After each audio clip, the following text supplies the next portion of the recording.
I'm joined in studio now by special correspondent for the Irish Independent, Paul Williams, because we're going to talk about Coolock.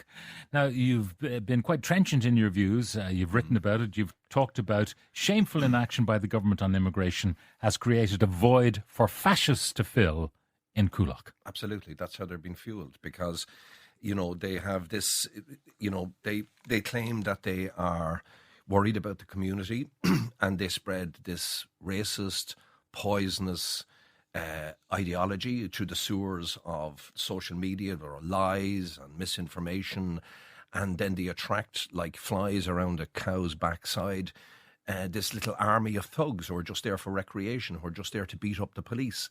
And they have been allowed to get out of control because we have lost our control over immigration into this country, who's coming in and what's happening. Because when you see the proliferation and the erection of these glorified tented shanty towns around Dublin alone, it shows that they've lost control. I was talking to somebody in the IPA and International Protection Agency, and I said, it looks like the system is under pressure. He said, the system isn't under pressure. It's not in chaos. It is collapsed. And these are people on the front line. So all of this, a guard who I know who's involved in immigration was telling me last year, he said it's getting ridiculous out here because there is a civilian immigration service out in Dublin Airport. He said when certain people come out that the seasoned cops know are bluffers and are here for a different reason, they can send them back sometimes, but the immigration service will turn around once they give them a sad story or start shouting and roaring or creating the scene. Then they let them go through to come into to town to check in as asylum seekers. They're in, then they get a tent from one of the NGOs and they set it up somewhere.